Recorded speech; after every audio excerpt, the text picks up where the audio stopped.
Hello students, very good morning to all of you. Myself Rahul Tiwari और आज के demo lecture में हम लोग जो टॉपिक कवर करने वाले हैं दैट इज करंट इलेक्ट्रिसिटी। सो इससे पहले कि हम लोग चैप्टर के डेप्थ में जाएं और उसके बारे में बातें करें, the first thing we'll do is to explain the topic, यानी कि करंट क्या होता है और इलेक्ट्रिसिटी क्या होती है। तो पहले इसकी बात करेंगे, उसके बाद आगे हम लोग चैप्टर में जाएंगे। So coming to the name of chapter, the first term is current. So पहला क्वेश्चन ये अराइज होता है कि सर करंट क्या है, और दूसरा क्वेश्चन ये अराइज होता है कि सर इलेक्ट्रिसिटी क्या है। हमें तो ऐसा लगता है कि दोनों सेम चीजें होती हैं, तो ये दो टर्म लिखने की क्या जरूरत है। सो यदि हम लोग करंट की बात करें कि करंट क्या होता है, so current is basically flow. Current क्या होता है? फ्लो होता है ना।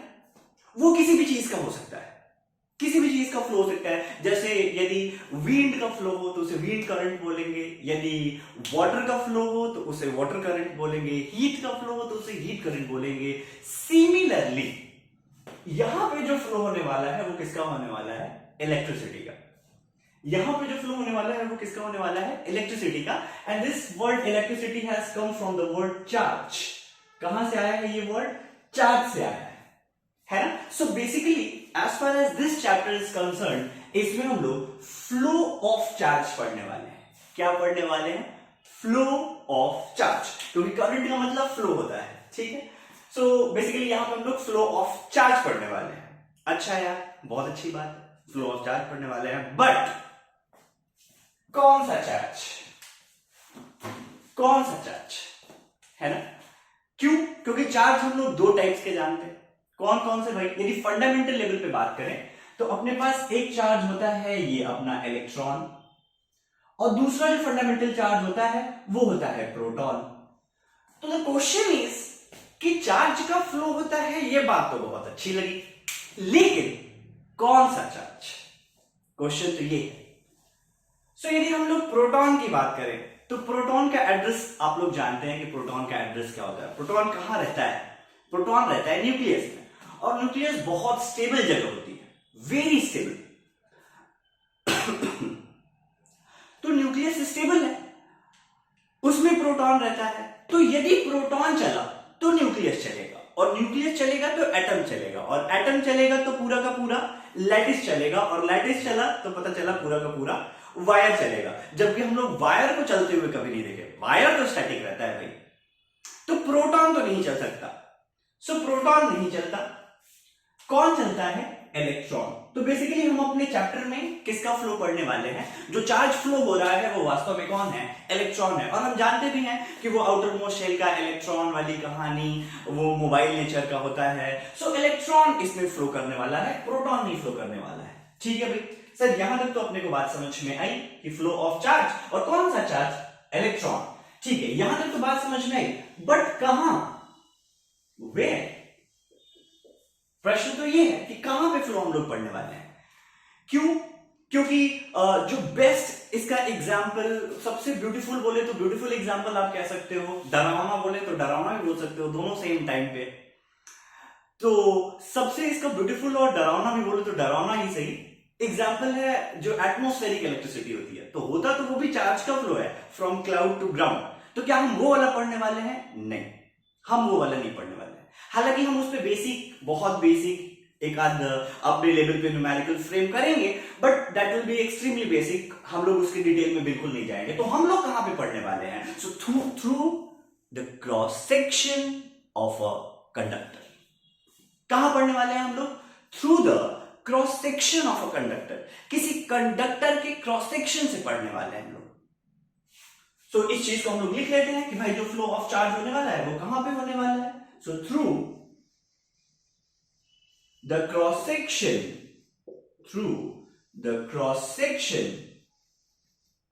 of a conductor, बहुत बढ़िया सर, ये वाली बात भी अपने को समझ में आ गई। कौन सी वाली बात? कि जो चार्ज का फ्लो होने वाला है, पहली बात हम लोगों ने ये समझी कि चार्ज करंट इलेक्ट्रिसिटी में किसका फ्लो होने वाला है? चार्ज का फ्लो होने वाला है। चार्ज में किसका फ्लो होने वाला है? इलेक्ट्रॉन का फ्लो होने वाला है। और ये जो फ्लो हो रहा है वो कहां पे होने वाला है? So through the cross section of a conductor, किसी कंडक्टर के क्रॉस सेक्शन से, है ना। ये होने वाला है। अब क्या इस पे कोई कंडीशन है या बस एम ही अपने को फ्लो एम ही अपने को स्टडी करनी है कि हाँ भाई चार्ज का फ्लो हो गया, हाँ हो गई स्टडी, या इस पे कोई कंडीशन है?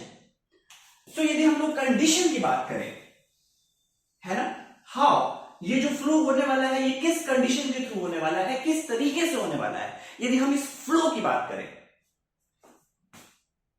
तो जो कंडीशन है वो ये है कि परपेंडिकुलरली पर यूनिट टाइम, परपेंडिकुलरली पर यूनिट टाइम, मतलब कि करंट इलेक्ट्रिसिटी और electric current is basically flow of charge.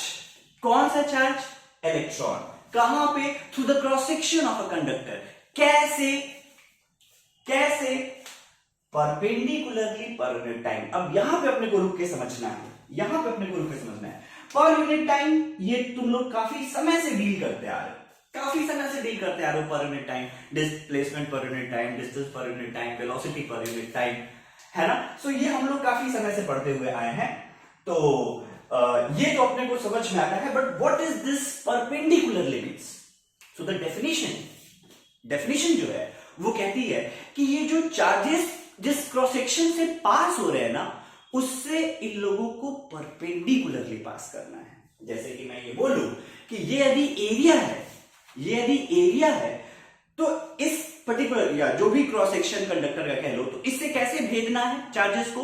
Perpendicular भेजना है, किसी एंगल पे नहीं, परपेंडिकुलर। ये डेफिनेशन अपने को कहती है कि चार्जेस को कैसे पेनिट्रेट करना है एरिया को? परपेंडिकुलर। अच्छा, ये बात भी सही है कि परपेंडिकुलर भेजना है। इसका दूसरा इंटरप्रिटेशन यदि हम देखें तो हम जानते हैं कि जो एरिया वेक्टर होता है, एरिया तो वेक्टर होता है, पहले ये पता हो, और वो अपने को पता होता है क्योंकि गॉस इलेक्ट्रोस्टैटिक्स 2 में हमने बहुत देख रखा है ये सब। तो ये जो एरिया है, एरिया वेक्टर सरफेस एरिया के परपेंडिकुलर होता है। One more time, area vector, जैसे ये मैं बोर्ड का एरिया मान लूं, तो एरिया वेक्टर कैसे होगा? बोर्ड के परपेंडिकुलर, यूं बाहर की तरफ। और चार्जेस को कैसे क्रॉस कराना है? चार्जेस को सरफेस के परपेंडिकुलर क्रॉस कराना है। एरिया वेक्टर क्या होता है? वो भी एरिया के परपेंडिकुलर होता है, जो सरफेस एरिया होती है उसके परपेंडिकुलर होता है। चार्ज को कैसे जाना है? चार्ज को भी सरफेस के परपेंडिकुलर जाना है। सो यहां से हम एक कॉमन स्टेटमेंट ड्रॉ कर सकते हैं और उसके बाद से इस डेफिनेशन के साथ उसको भी चिपका सकते हैं कि या तो चार्जेस सरफेस एरिया के परपेंडिकुलरली क्रॉस करें या फिर चार्जेस एरिया वेक्टर के पैरेलल क्रॉस करें। वन मोर टाइम, मैं क्या कह रहा हूं कि देखो, चार्जेस को कैसे क्रॉस करना है? सरफेस एरिया के परपेंडिकुलर क्रॉस करना है। सरफेस एरिया वेक्टर कैसा होता है? वो भी सरफेस एरिया के परपेंडिकुलर होता है। तो एरिया वेक्टर भी सरफेस एरिया के परपेंडिकुलर, और चार्जेस को भी कैसे जाना है? एरिया के परपेंडिकुलर। यानी हम सेम स्टेटमेंट को ये ना बोल के कि जो चार्जेस होते हैं वो सरफेस एरिया के परपेंडिकुलर जाएं, हम ये भी बोल सकते हैं कि चार्जेस एरिया वेक्टर के कैसे जाएं? पैरेलल जाएं। मैं बस डेफिनेशन करेक्ट कर रहा हूं, है ना, क्योंकि we come from a culture where एकम सत्य विप्रोवदा वदन्ति, है ना यार। एक ही बात को बोलने के हमारे पास बहुत सारे तरीके होते हैं। सो बस मैं वही कंसिडर कर रहा हूं कि या तो तुम ये बोल लो कि क्रॉस सेक्शन के परपेंडिकुलर, या तो तुम बोल लो पैरेलल टू, और इसको हम लोग लिख सकते हैं parallel to area vector. Charges को कैसे पास करना है? दो तरीके से हम बोल सकते हैं। पहला कि एरिया के परपेंडिकुलर चार्जेस को क्रॉस करना चाहिए, या दूसरा एरिया वेक्टर के पैरेलल। बात एक ही है, बोलने के तरीके अलग अलग है। चलो भाई, ये बात अपने को समझ में आ गई। सो ओवरऑल डेफिनेशन की बात करें, ओवरऑल डेफिनेशन की बात करें, तो the overall definition of electric current is basically electric current is flow of charge with charge electron where through the cross section of a given conductor, दिए गए conductor के क्रॉस सेक्शन से अपने को स्टडी करना है। कंडीशन क्या है? तो कंडीशन है परपेंडिकुलरली पर यूनिट टाइम, यानी उस एरिया को कैसे पेनिट्रेट करेंगे? परपेंडिकुलरली। सो कहने का मतलब ये, अपनी देशी भाषा में यदि हम बात करें तो हम ये बोलेंगे कि किसी भी क्रॉस सेक्शन से, क्योंकि हम यदि बहुत ज्यादा टाइम कंसीडर करें तो खूब सारे चार्जेस क्रॉस किए होंगे अपना बढ़िया, लेकिन हम यदि ये देखें कि किसी दिए गए क्रॉस सेक्शन से कितने charges per unit time cross किए, कितने charges per unit time cross किए, that is known as what, electric current. तो यदि इस चीज को मैं मैथमेटिकली लिखूं, जैसे ये मान लो अपने पास कंडक्टर है, ये अपने पास मान लीजिए कंडक्टर है, और ये कंडक्टर का क्रॉस सेक्शन है, ये कंडक्टर का क्रॉस सेक्शन है, और इस क्रॉस सेक्शन से चार्जेस जो हैं वो परपेंडिकुलरली क्रॉस हो रहे हैं, कुछ इस तरीके से परपेंडिकुलरली क्रॉस हो रहे हैं। तो मान लेते हैं कि हमने अपना स्टडी पीरियड डेल्टा टी रखा, और इस डेल्टा टी टाइम में डेल्टा क्यू चार्ज क्रॉस किए। डेल्टा टी टाइम में कितने चार्जेस क्रॉस किए, डेल्टा क्यू चार्जेस क्रॉस किए।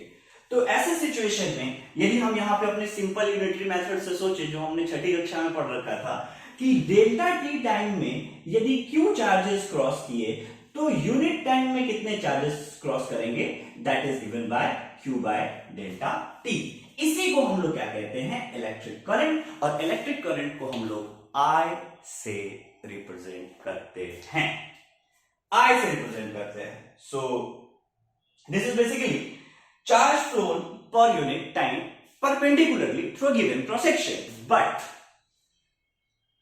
there is an issue और कॉन्ट्राडिक्शन इनमें से।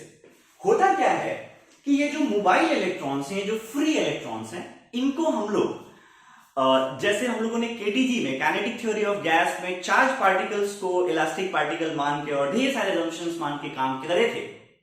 तो हम ये मानते थे कि वो जो गैस पार्टिकल्स होते हैं वो रूम की एनर्जी की वजह से, रूम के टेम्परेचर की वजह से उनमें एनर्जी आ जाती है, and that energy is known as thermal energy, जिसमें हम लोग बोल्ट्जमैन कांस्टेंट और पता नहीं क्या क्या करते थे, है ना, याद होना चाहिए अपने को। सो बेस्ड ऑन दैट, यदि हम लोग ये जो मोबाइल चार्ज पार्टिकल्स हैं, ये जो इलेक्ट्रॉन्स हैं, यदि इसको हम लोग एनालॉगस माने उन इलेक्ट्रॉन्स के, उन गैस पार्टिकल्स के एनालॉगस माने, तो यदि हम रूम टेम्परेचर की बात करें, यदि हम लोग यहां पे मैं कुछ फैक्ट्स की बात कर रहा हूं, यदि मैं रूम टेम्परेचर की बात करूं, रूम टेम्परेचर, तो रूम टेम्परेचर की बात करूं, से 300 केल्विन की यदि मैं बात करूं, तो वैसे केसेस में जो काइनेटिक एनर्जी इलेक्ट्रॉन्स के पास आएगी वो कितनी हो जाएगी, 3/2 kT। यदि एक किसी पर्टिकुलर इलेक्ट्रॉन की मैं बात करता हूं तो उसके पास कितनी काइनेटिक एनर्जी आ जाएगी, 3/2 kT, है ना। अब ये जो काइनेटिक एनर्जी होती है, जब हम इसमें बोल्ट्जमैन कांस्टेंट की वैल्यू पुट करेंगे, टेम्परेचर की वैल्यू पुट करेंगे, और उसके करस्पॉन्डिंग जब हम आरएमएस स्पीड निकालते हैं, तो वो जो स्पीड निकल के आती है, वो कुछ 10⁵ to 10⁶ के रेंज की होती है। 10⁵ से लेके 10⁶ के रेंज की स्पीड निकल के आती है। ये जो स्पीड निकल के आती है 10⁵ से 10⁶ की स्पीड, कहने का मतलब ये कि इलेक्ट्रॉन्स भयानक स्पीड से यूं भाग रहे हैं ना, जिस मोशन को हम लोग ब्राउनियन मोशन बोलते हैं। तो कंडक्टर है, रूम टेम्परेचर पर रख दिया और इलेक्ट्रॉन्स यूं भागना शुरू कर दिए, because of this kinetic energy, because of thermal kinetic energy, electrons जो है वो भागना शुरू कर दिए इधर उधर। अब यार एक बात बताओ, वो इलेक्ट्रॉन्स इधर उधर भागेंगे, और मैं इस कंडक्टर की बात करूं, मैं इस कंडक्टर के क्रॉस सेक्शन की बात करूं, तो यदि इलेक्ट्रॉन्स के पास काइनेटिक एनर्जी है तो वो यार इधर उधर भागेंगे ना, वो यूं यूं यूं यूं यूं यूं यूं भागेंगे।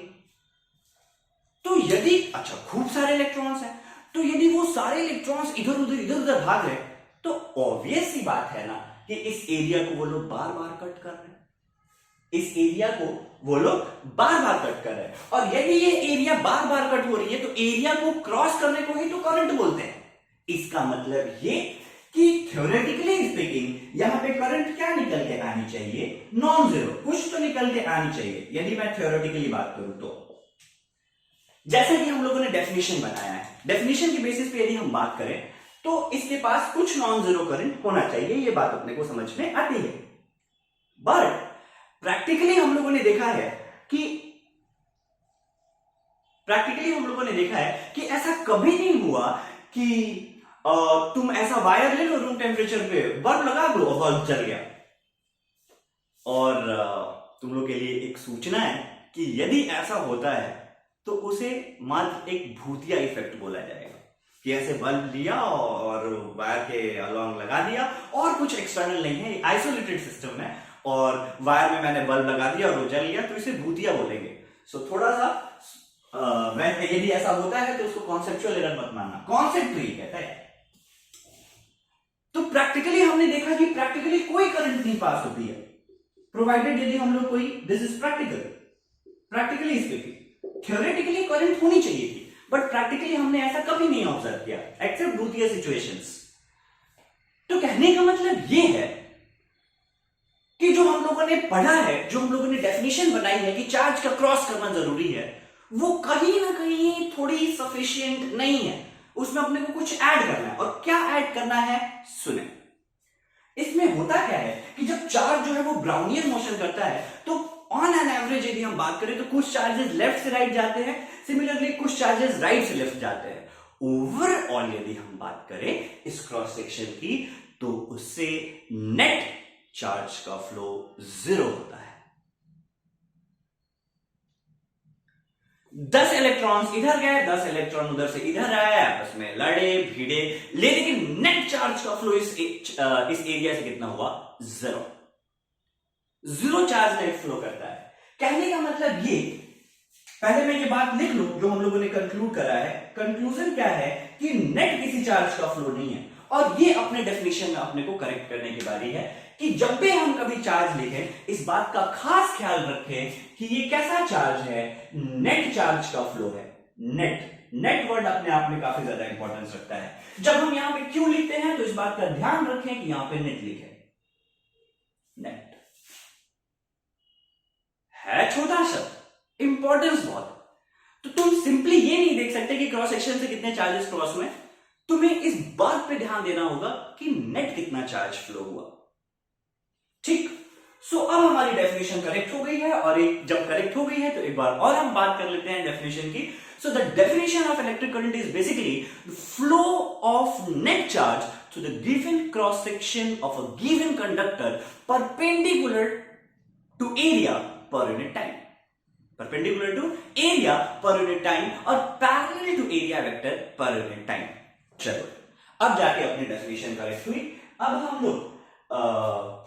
हम लोग जब हमारी डेफिनेशन करेक्ट हो गई है तो थोड़ी सी आगे की बात करते हैं, देखते हैं आगे की स्टडी क्या कहती है। इसे रफ कर देता हूं मैं।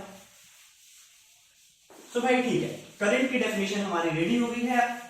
ऐसा लग रहा है मैं कोई रेसिपी बना रहा हूं, नहीं, हम लोग रेसिपी तो बना रहे हैं, कॉन्सेप्चुअल रेसिपी बना रहे हैं हम लोग, है ना। तो ठीक है, अब कुछ मैथमेटिकल बातें कर लेते हैं।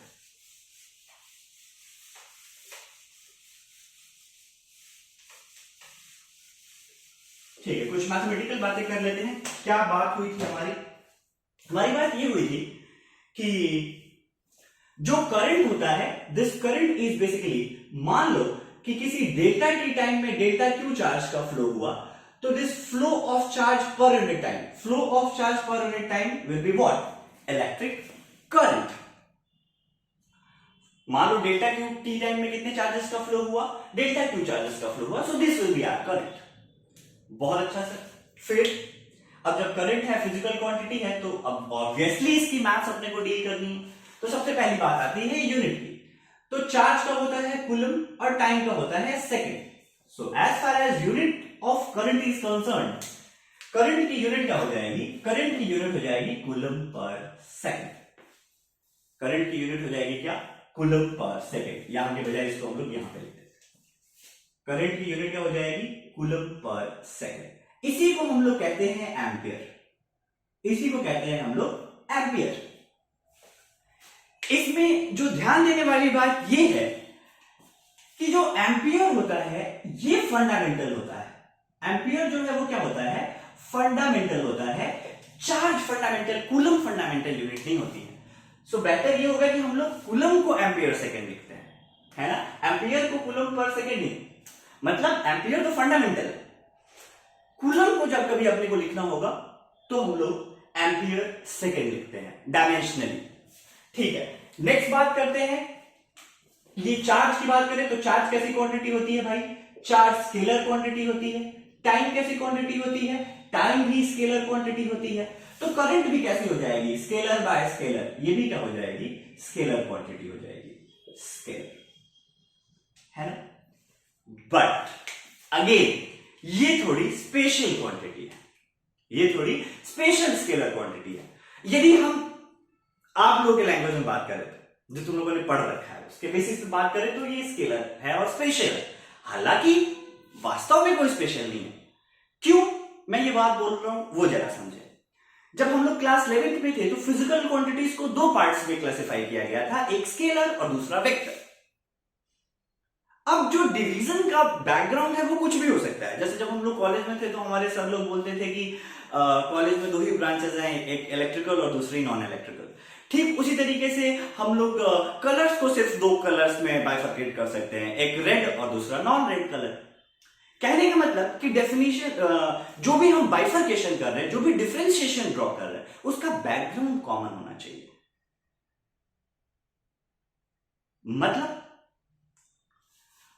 मतलब कि जैसे कि मैं बात करूं कि जैसे अपने पास मान लो ये दो बच्चे हैं, है ना, से एक बच्चा ए है और दूसरा बच्चा बी है और दूसरा बच्चा बी है ना।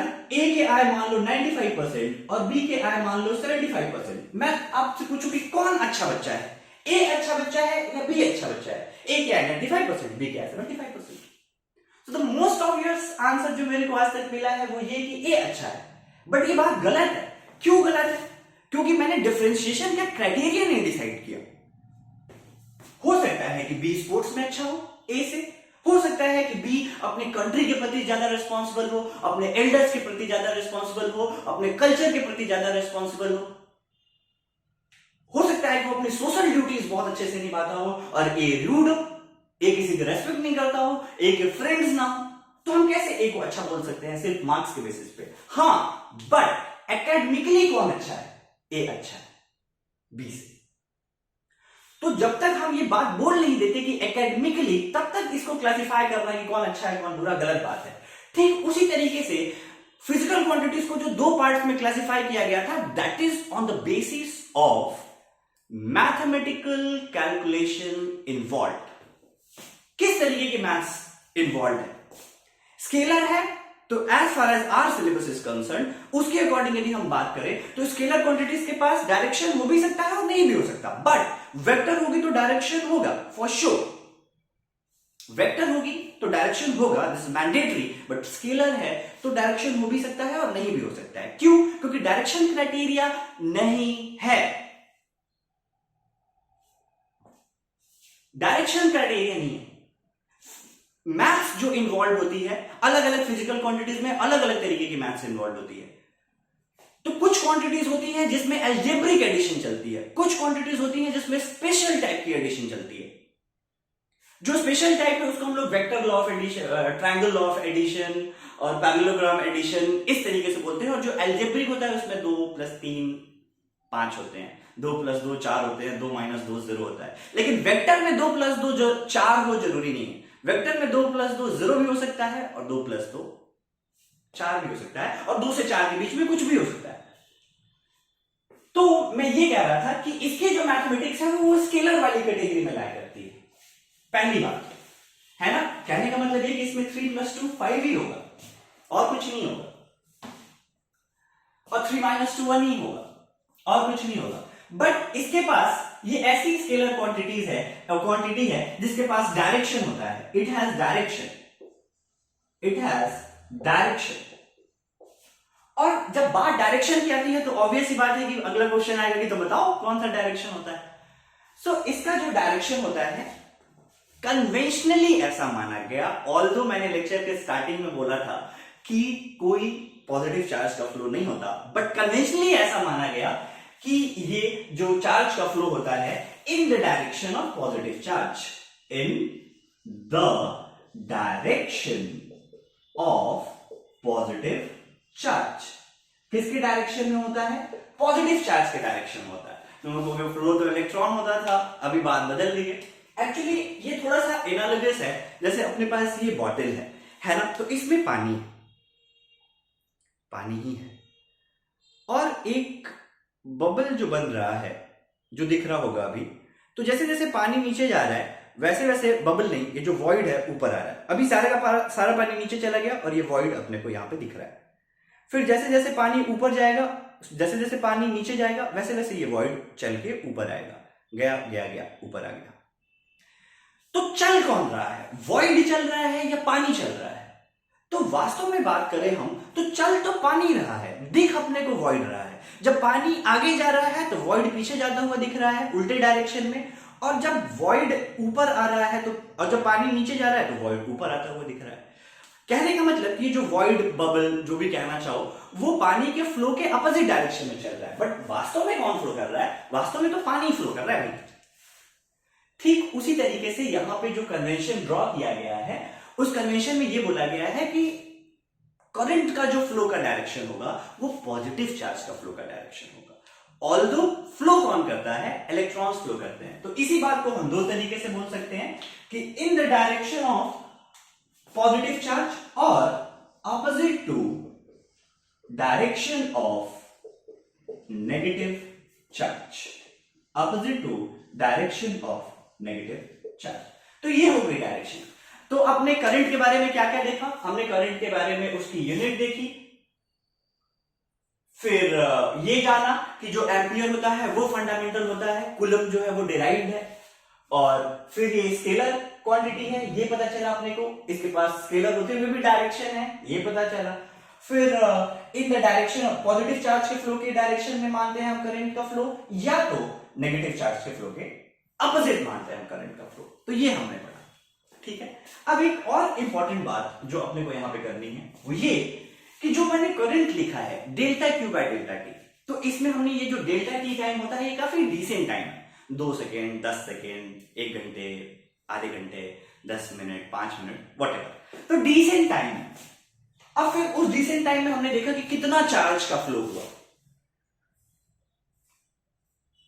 तो ये जो हम लोगों ने लिखा है over a period of time जो हम लोगों ने स्टडी की है, जैसे 5 सेकेंड में, 10 सेकेंड में, 30 सेकेंड में, 1 मिनट में, या जो कुछ भी हो, तो जो कुछ भी डिसेंट सा टाइम हो, तो ये हम लोगों ने ओवर पीरियड ऑफ टाइम हम लोगों ने जो डेटा लिखेंगे कि हाँ भाई इतना चार्ज का फ्लो हुआ, ये टाइम हुआ, तो over period of time analysis चल रही है, इसलिए ये कैसी करंट है? Average. That's why I have written AVG. तो ये कैसी करंट हो जाएगी? एवरेज करंट हो जाएगी। तो एवरेज करंट की क्या वैल्यू निकल के आई? Delta Q by delta T. तो जैसे कि अपने को चार्ज दे दिया, टाइम दे दिया, तो हम एवरेज करंट निकालेंगे। और एक बात वापस से यहां पे स्किप हो रही है कि ये जो डेल्टा क्यू लिखा है ये वास्तव में सिर्फ डेल्टा क्यू नहीं, कैसे अपने को बोलना चाहिए delta Q net, net charge का फ्लो। मैं क्या कहना चाहता हूं कि जैसे मान लो कि हम लोग किसी क्रॉस सेक्शन की स्टडी कर रहे हैं, है ना, हम लोग किसी क्रॉस सेक्शन की स्टडी कर रहे हैं, इससे मान लो कि 10 इलेक्ट्रॉन्स गए, 10 इलेक्ट्रॉन्स गए इधर, और 20 पॉजिटिव चार्ज कैरियर इधर आए। इलेक्ट्रॉन्स के बराबर पॉजिटिव चार्ज लिए, 20 चार्ज कैरियर्स इधर आए। तो पहली चीज ये कि करंट का डायरेक्शन क्या हो? तो पॉजिटिव चार्ज के फ्लो के डायरेक्शन में होगा। और नेट चार्ज कितना फ्लो हुआ है इधर? 20 पॉजिटिव इलेक्ट्रॉन के बराबर चार्जेस इधर आ रहे हैं, लेफ्ट टू राइट आ रहे हैं, और 10 इलेक्ट्रॉन्स के बराबर नेगेटिव चार्ज इधर जा रहे हैं, है ना। तो यदि नेट चार्ज के फ्लो की हम बात करें तो नेट चार्ज कितना फ्लो हुआ? 20 इलेक्ट्रॉन्स के बराबर पॉजिटिव चार्ज, और जैसा कि हमने यहां पे लिखा है कि opposite to the direction of negative charge, opposite to the direction of negative charge, यानी 10 इलेक्ट्रॉन्स इधर गए तो हम उनके उल्टा करंट का डायरेक्शन मानते हैं। हम ये मानेंगे कि 10 इलेक्ट्रॉन्स के बराबर पॉजिटिव चार्ज इधर आए, 10 इलेक्ट्रॉन्स इधर गए तो हम क्या मानेंगे? जैसे वो पानी और वॉइड वाला केस, तो यदि 10 इलेक्ट्रॉन्स इधर से इधर गए तो हम ये मानेंगे कि 10 इलेक्ट्रॉन्स के बराबर पॉजिटिव चार्जेस इधर से इधर आए हैं। तो टोटल नेट चार्ज का फ्लो यदि हम राइट टू लेफ्ट साइड देखें तो 20 इलेक्ट्रॉन्स के बराबर पॉजिटिव चार्ज, 10 इलेक्ट्रॉन्स के बराबर पॉजिटिव चार्ज, तो टोटल कितना पॉजिटिव चार्ज का फ्लो हो गया? 30 इलेक्ट्रॉन्स के बराबर पॉजिटिव चार्ज। समय कितना लगा? तो यदि मान लो 1 मिनट की बात चल रही है तो ध्यान रखना कि नीचे में सेकंड में लिखना होता है ना, यानी हम 60 सेकंड्स लिखेंगे और उसके करस्पॉन्डिंग एवरेज करंट निकल के आती है। तो ध्यान रहे कि इस तरीके से अपने को लिखना होता है नेट चार्ज, है ना। जो भी इलेक्ट्रॉन्स जा रहे हैं तो तुम ये मान लो कि जो क्वेश्चन में दिया है कि जैसे 10 इलेक्ट्रॉन्स मैंने बोला कि लेफ्ट से राइट जा रहे हैं, तो तुम ये मान लो कि राइट से लेफ्ट कितने आ रहे हैं? 10 इलेक्ट्रॉन्स के बराबर पॉजिटिव चार्जेस, ठीक है, क्योंकि वो ये दोनों बातें यहां पे लिखी गई हैं। और फिर इस तरीके से हम लोग net total flow of charge upon current upon time लिख लेते हैं और अपनी करंट आ जाती है। ठीक है, सो ऐसे केसेस में ये जो करंट निकल के आई है ये कैसी आई है, एवरेज करंट निकल के आई है। यदि हम लोग इस फॉर्मूले को रीअरेंज करें तो यहां पे आ जाएगा delta Q net is equal to I delta T. कहने का क्या मतलब है, कहने का ये मतलब है कि यदि अपने को करंट और टाइम पता है तो हम कितना चार्ज फ्लो हुआ वो निकाल, कितना नेट चार्ज फ्लो हुआ वो हम निकाल सकते हैं। और यदि अपने को चार्ज और टाइम पता है तो हम लोग एवरेज करंट कितनी हुई ये निकाल सकते हैं। चार्ज मतलब यहां पे नेट चार्ज की बात चल रही है। नेक्स्ट पॉइंट कि जैसा कि हम लोग जानते हैं कि यदि ये तो हो गई चलो बात की हम भाई 5 सेकंड में, 10 सेकंड में, 1 मिनट में, लेकिन यदि अपने से क्वेश्चन में पूछ दे कि 10वें सेकंड पे, नॉट में, पे, 10वें सेकंड पे, 5वें सेकंड पे, 8:10 और 15वें सेकंड पे, तो अपने को इंस्टेंट पे डिफाइन करना होगा। और जब भी बात इंस्टेंट की आती है यानी कि अब तो अपने को इंटरवल नहीं दिया गया, इंटरवल तो दिया नहीं इन्होंने, अब 10वें सेकंड पे पूछ रहे हैं यानी कि किसी दिए गए पर्टिकुलर टाइम पे पूछ रहे हैं। तो जब भी किसी फिक्स्ड टाइम पे यदि अपने को कोई क्वांटिटी पूछी जाती है तो वैसे केसेस में अपने को इंस्टेंटेनियस वैल्यू निकालनी होती है। अब तक तो पता ही हो गया होगा इंस्टेंटेनियस वेलोसिटी, इंस्टेंटेनियस एक्सेलरेशन, ये सब कुछ हम लोग करते हुए आए हैं अभी तक तो।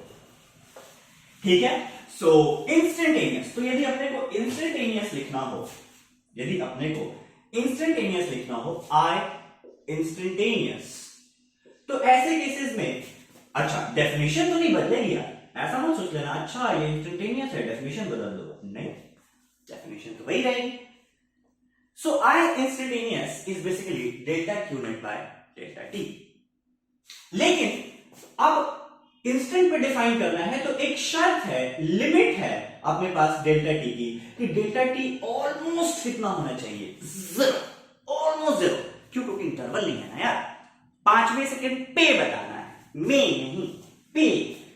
तो कुछ लोग तो कंफ्यूज है कि क्या में पे में पे में पे, में की यदि बात होगी, में इज डिसेंट इंटरवल कि 10 सेकंड में, तो हम एवरेज कैलकुलेट करते हैं, 10वें सेकंड पे तो हम ये कैलकुलेट करते हैं। So limit delta T tending to zero, this delta Q net by delta T. इसी को शॉर्टकट में हम लोग लिखते हैं dq बाय dt। इसी को हम लोग शॉर्टकट में क्या लिखते हैं, इसको लिखते हैं हम लोग dq by dt। That is I instantaneous is equal to dq by dt. This is again net charge, again net, है ना। अब जैसे कि अपनी कंट्री का नाम है, इतने नाम कहीं नहीं मिलेंगे, इंडिया, भारत, हिंद, हिंदुस्तान, ठीक उसी तरीके से जैसे तुम लोग ये देखो, the first thing that strikes in your mind is this is basically slope of QT curve, slope of QT curve, QT पाए नहीं, QT curve, slope of QT curve. यानी कि यदि चार्ज वर्सेस टाइम ग्राफ दे दिया जाए आपको, तो यदि आपसे इंस्टेंटेनियस करंट बतानी हो, so that instantaneous current will be the slope of QT curve. QT curve का स्लोप होगा। तो ये हो गया इसका ग्राफिकल एक्सप्लेनेशन, ग्राफिकल फॉर्म। ये जो है ये कैलकुलस वाला पार्ट है, ये कैलकुलस वाला पार्ट है। तो तुम्हें यदि Q as a function of time दे दे, जैसे मैं क्वेश्चन में कोई सिंपल सा क्वेश्चन बनाऊं कि यदि तुम्हें charge as a function of time दे दिया जाए, जैसे कि 10 sin 2 pi t plus pi by 6, मैं ये जानबूझ के ये वैल्यू ले रहा हूं, ये मानते हुए कि आप लोग को अच्छा डिफरेंशिएशन आता है, और ये जो मैं वैल्यू ले रहा हूं ये आगे आएगा, है ना, जब हम लोग आगे की पढ़ाई कर रहे होंगे। So Q is equal to 10 sin this much. तो यदि इस तरीके से आया और आपसे करंट पूछ ले, तो करंट हम लोग कैसे निकालेंगे, dq बाई dt। अपने को डिफरेंशिएट करने आता है, तो जब हम डिफरेंशिएट करेंगे तो अपने को current as a function of time मिल जाएगा।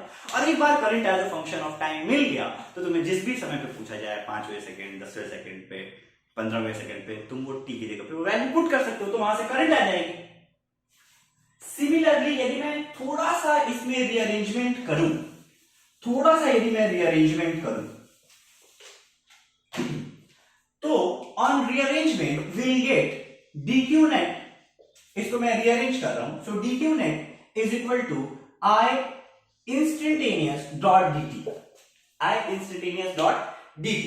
और यदि हम इसको इंटीग्रेट करें विद इन गिवन लिमिट्स, है ना, from some t initial to t final, ध्यान रखना करंट कुछ टाइम का फंक्शन होगा तभी तो हम इंटीग्रेट कर पाएंगे, करंट टाइम का फंक्शन होगा, कुछ होगा जैसे कि 2t², ट्रिग्नोमेट्रिक फंक्शन। तो यदि टाइम का फंक्शन होगा तो हम लोग फिर इंटीग्रेट करेंगे with in given limit that is t initial to t final.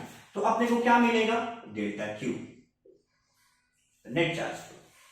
But फिर से एक बात अपने को ध्यान रखनी है कि तुम जैसे ही इंटीग्रेशन देखो, जैसे तुम डिफरेंशिएशन देते हो तो तुम्हारे दिमाग में स्लोप ऑफ QT का स्ट्राइक करता है, ठीक उसी तरीके से जैसे ही इंटीग्रेशन देखो तुम्हारे दिमाग में area under IT curve, area under IT curve, IT is not income tax, so I is current, T is time, so area under IT curve, current time curve का जो अंदर का एरिया होगा that will be what, this delta Q। तो अपने को integrate करने आता ही है, अपने को डिफरेंशिएट करने आता ही है। तो यदि QT रिलेशन देके तुमसे इंस्टेंटेनियस वैल्यू पूछी जाए तो हम लोग डिफरेंशिएट करके निकालते हैं, और IT रिलेशन देके यदि चार्ज फ्लो पूछा जाए तो हम लोग इंटीग्रेट करके निकालते हैं। सो ये सारी चीजें अपने को ध्यान रखनी चाहिए। चार्ज से करंट पे जाना है, चार्ज से करंट पे जाना है तो हम लोग डिफरेंशिएट करते हैं, और करंट से अपने को चार्ज फ्लो पे आना है तो हम लोग इंटीग्रेट करके आते हैं, है ना। सो अपने पास टाइम कम है, सो हम बहुत ज्यादा न्यूमेरिकल्स की तरफ नहीं जा सकते हैं, मैंने थोड़ा सा जल्दी जल्दी करा, बट यदि चांस मिले so will definitely go into depth of it. So thank you for listening me.